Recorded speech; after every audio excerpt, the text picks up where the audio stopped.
Isusulong ngayon ng Public Works and Highways Department ang Cavite Industrial Area Flood Risk Management Project para maibsan ang mga sakuna. Makakasama natin sa ating serbisyo ngayon si DPWH Project Manager Aurelio Mendoza at Non-Structural Measures Specialist Mimi Estaris na tatalakay sa Flood Mitigation Project. At syempre, maaari kayong sumali sa aming talakayan. I-post lang ang inyong tanong o komento sa aming Facebook Live. So magandang hapon po sa inyong dalawa. Magandang hapon din. Okay, unahin muna natin, no, engineer, sa iyo. Yung madalas nga natin naririnig, no, yung mga pagbaha sa Cavite. Ano po ba yung pangunahing sanhi nito? Magandang hapon po sa mga taga-subaybay. Ginawa po namin ang aming master plan 2019 para po dito sa maibsan ang pagbaha sa Cavite Lowland. Mayroon po kaming master plan na isinagawa with coordination po sa JICA sa pangunguna ng aming Secretary Manuel Bonoan. Binigyan niyo po ng direktiba na i-implement itong pong fast-tracking flood project na part po ito ng BBM or the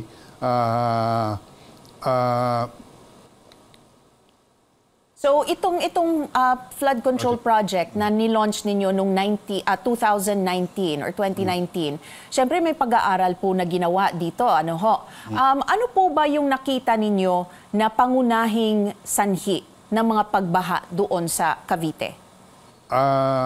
Ito pong low-lying areas, ang lagi pong parang catch basin po ng Cavite dahil nanggagaling po sa upstream ang parte po ng Tagaytay, Silang Cavite, bumabagsak po ito sa mga kabayanan ng low-lying ng areas of towns ng Cavite.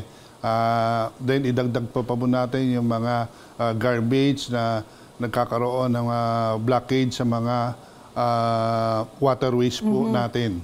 So itong proyekto na yung Cavite River ito, no, na tinatrabaho ngayon ng DPWH, ano po ang ano ito? Can you tell us about this project?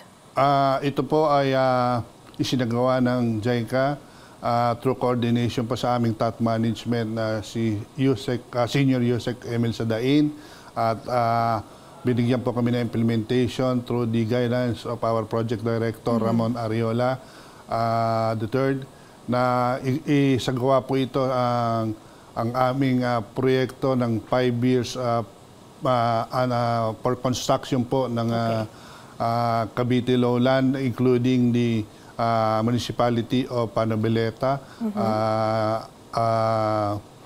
itong General Trias, Kawit, Rosario, Imus, and Imus. So ito yung mga dadaanan nitong proyekto na ito. So, pero may 5 packages ito, engineer, di ba? Opo. Kamusta na po yung ating progress at kailan po ang target para matapos po ito? Yung aming mga packages po ay na-bid last year. Ongoing po ngayon. Ang target date po namin ay by 2027, completed po lahat ang mga 6 na packages na nasabi. Mayroon lang po kaming konting inaayos tungkol sa mga right-of-way dahil involved po dito ay yung mga river widening at magkakaroon po kami ng mga channelization, cut-off channel and river diversion works. Okay, so gaano po karami yung mga taong naninirahan sa tabi ng ilog na ito at ano po mangyayari sa kanila? Aalisin ba sila doon? Nakapaloob po sa aming proyekto ay may isang package po kami para sa resettlement area. Ito po yung mga ISF or legal owners din na tatamaan na ililipat po namin sila sa isang resettlement area. Almost 1,018 po ang tinamaan at ang affected po ng proyekto. Baka ito pong mid 2024 baka mag-start po kaming maglipat na. Ongoing po yung aming construction of housing units for the ISF. Alright, marami pa tayong pag-uusapan kasama sina DPWH Project Manager Aurelio Mendoza at Non-Structural Measure Specialist Mimi Estaris. Dito lang sa Newsroom ngayon sa CNN Philippines. At kasama pa rin natin sa ating serbisyo ngayon si DPWH Project Manager Aurelio Mendoza at Non-Structural Measure Specialist Mimi Estaris na tatalakay sa flood mitigation project. So kanina, we talked about the nitty-gritty doon sa mismong project na ito. For Miss Mimi naman, gaano kahalaga ang inyong trabaho bilang non-structural measure specialist sa ganitong uri ng proyekto? Ang flood mitigation ay may dalawang components. Structural na na-discuss kanina, ito yung naglalayon bawasan yung magnitude ng hazard. Babawasan ito yung lalim, yung duration, at saka yung area ng flood. While ang non-structural measures would reduce the vulnerability of the people, including assets to the dangers or the impact brought about by flood. Gumagamit ito ng knowledge, practice, and agreements para mabawasan yung pinakaharap ng mga taong panganib na nadudulot ng pagbaha.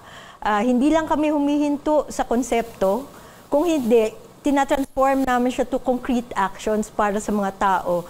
Knowledge, lahat ng aming measures ay may kasabay na malawakang IEC at training sa mga personnel ng barangay at hanggang sa residents sa community, pati mga bata, mga estudyante. So, example of this, IEC sa school children. Last year, we began already with one school in Cavite and Kawit, Aguinaldo Elementary School, where we teach the children, grade 5, grade 6, and now hanggang ngayon may request na gawin na sa junior high, yung basic katulong ng DOST Pag-asa at ng OCD at ng mga CDRRM or MDRRMOs ng LGU, tinuturuan yung mga bata ng mga eksperto kung ano talaga yung anong ibig sabihin ng baha, ano yung mga causes niya, ano ang tropical cyclone, ano ang rainfall, at iba-iba pang weather system, other hydromet hazards like habagat, amihan,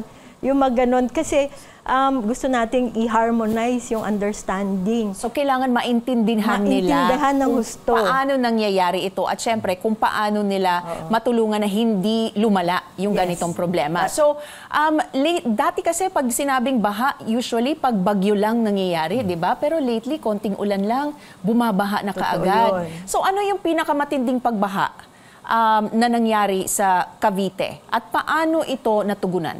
In the last couple of years, yun yung bagyong Paeng. Noong October 2022, ang observed rainfall sa Sangli Point ng DOST Pag-asa, hindi naman kalakasan, parang 191 ang rainfall. Pero nakita sa Indang Station, 390 plus. Oh, wow. So, yun nga yung sinasabi kanina, from upstream, bababayan ng downstream. Kaya naapektuhan ng husto at ang geographical location kasi ng area namin, yung Kawit, Noveleta, Rosario, Imus at General Trias, nasa low lowland. So kasabay ng malakas na pag-ulan, nagagalit sa taas, meron pang high tide na kasabay. Kaya lalong lumalim ang baha. So, and there are areas na hanggang second story yung baha. So ano yung mga, like sinabi mo nga kanina, parang information campaign is very important. Ano pa po ba yung mga proyekto po ninyo, yung mga hakbang na mga pinapatupad ngayon para hindi na muling magkaroon pa ng ganun kalala na sakuna? So aside from information, talaga na pare-pareho yung kakaintindi. Kasi yun yung mag-spell kung ano yung magiging desisyon ng tao. Tinuturo rin natin yung evacuation. Na hindi lang ang ibig sabihin ng evacuation ay pagpunta lang sa evacuation center. Pero bago pa man mangyari yung baha o yung calamity, pine-prepare na. Like we already identified the hazard areas, kung saan yung mga safe spaces. Like sa ibang lugar na nagtatrabaho rin kami, kung may farming community, pati animal shelter. Kasi yung medyo reluctance ng tao pumunta sa evacuation center is more on yung security ng kanilang bahay, kanilang mga pag-aari. So yun, kasama rin, aside DepEd, ang DOST Pag-asa, nagsasagawa kami ng evacuation drill, ng flood drill, para masanay, ma-practice hanggang maging habit kung ano yung tamang gawain bago pa man magbaha. Hindi kasi tama na nasasanay tayo na iniintay natin mataas na yung tubig bago tayo lumikas or pupunta na tayo sa second floor at maghihintay ng rescue. Kasi hindi lang yun panganib sa atin, pero pati sa mga rescuers, lalo na pag madilim na. Oo. So, I'm sure na madami pa kayong gustong pag-usapan. Actually, ako marami pa sana akong tanong, pero naubusan na tayo ng oras. Saan po ba kayo pwedeng makontakt if in case interesado ang ating mga manunood na, to learn more about lahat ng mga proyekto po ninyo? Ako po, sa aming opisina ay sa DPWH Flood Control Management Cluster. Okay. So, nasa screen po ninyo, naka-flash ang contact information para dyan. Ms. Mimi? We have a project office in Kawit. It is at second floor sa Robertson Plaza. So, pwede kaming puntahan doon. Aside from that, with our IEC publicity team, meron kami mga QR codes na pwedeng gamitin para ma-access yung information about the project. At kung may mga katanungan din sila. Meron din kaming query window sa mga LGUs kung may mga gustong malaman ang mga tao. Alright. Maraming salamat, DPWH Project Manager Aurelio Mendoza at Non-Structural Measure Specialist Mimi Estaris.